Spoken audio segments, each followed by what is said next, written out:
So we are at day 6 of day 40 of a 40-day fast.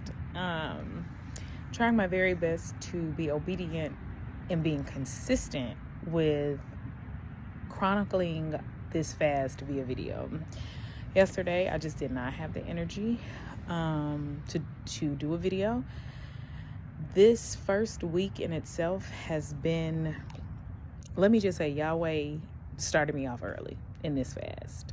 And I can't even remember if I discussed before this song that says we have to learn to shift our trust. Yahweh is really teaching me how to shift that trust because I am the oldest child. I am the oldest grandchild on both sides. And so naturally I control, right? Because I'm the oldest. So I'm the manager of the family. I have to make sure everything goes well. I have to make sure everybody is right and everything is put in place and put in order. And that has carried over into my professional life and even how I manage my personal life and how I manage my family. And so when things have come up this week, I immediately want to take control and I want to say things that I would normally say in the flesh, outside of being my best self. I think I said this before in another video, like I would go, may possibly have a glass of wine or go and work out for 2 hours to get my mind off of it.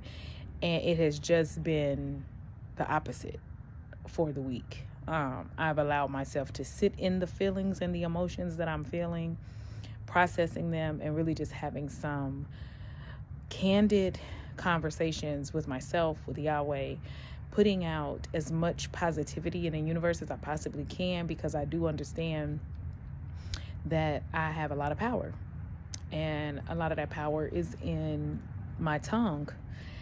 And so the things that I speak and even the things that I feel and think all have power, right? And so you don't always have to say it. If you're thinking it enough, you will manifest it. And then if you speak it, it definitely comes to be, And so yesterday, and what's crazy is that this week has been a trying week for several reasons. I am preparing to leave my family for a week to take care of my mother. And I've never left them for a week, particularly since my father has passed. And normally my separation revolves around just literally being separated, just a separation anxiety, because I'm never away from my daughter longer than probably 4 or 5 days. And if I am, she's always with somebody that I just feel like I don't have to worry. And although she's with her father this week, I'm a mother, and nobody gonna take care of my baby like me. So that's one thing. Then being away, and then he has to work. So he's gotta leave for 3 days. And so she's staying with some friends.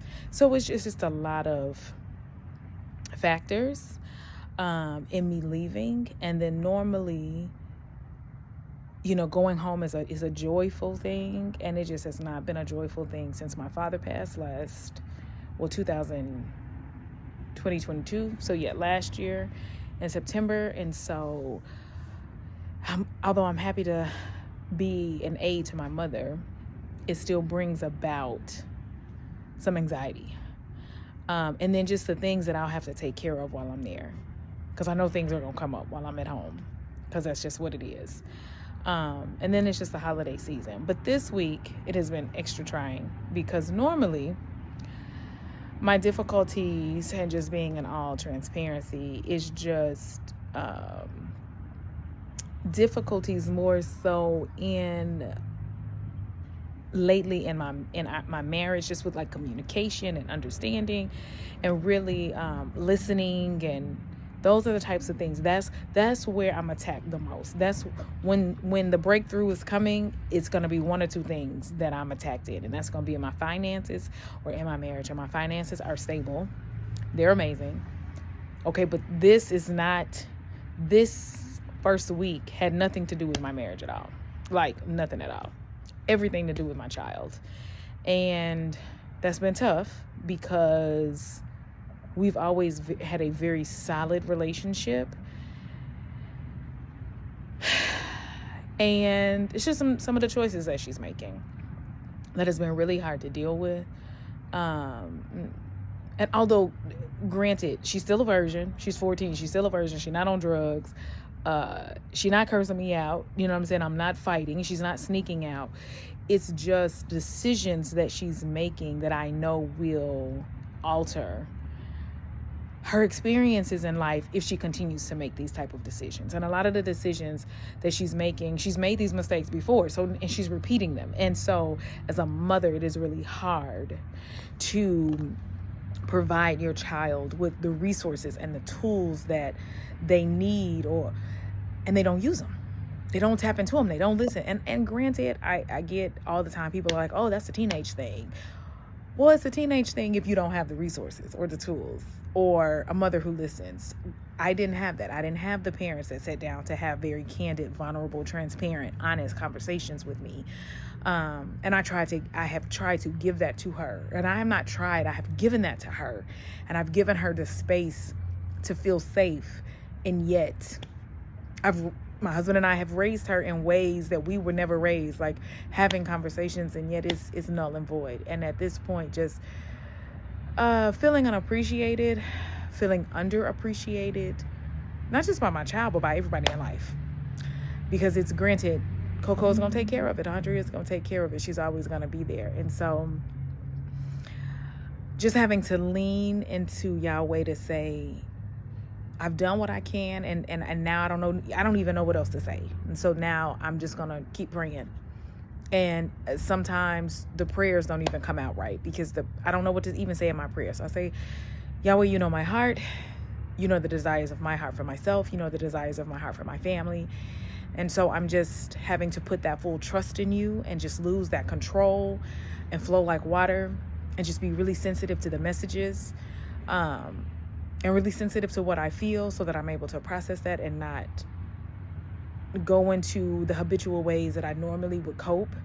And even just giving up the food, from the time I wake up, which is normally 5 o'clock in the morning until 11. It's like having in these past couple of days, I didn't work out yesterday. So it was really tough because I didn't keep my mind busy. So it's easy to sacrifice something when you've got something to fill the void, right? But I haven't had anything to fill the void. I'm outside, so sorry about the noise background. So I haven't had anything. Didn't have anything to fill the void, so it was a little tougher. So these last 5 days have taught me a lot. And I've cried a lot of tears because I've missed my dad, and I wish I could call my dad and just help him, tell him what's going on so he can help me through. So we're just going to keep pushing, y'all. Keep pushing. And if you are listening to this as you fast, just go into gratitude, understand the new beginnings and the beauty in it all. It's going to be good. We're going to get through it. All right.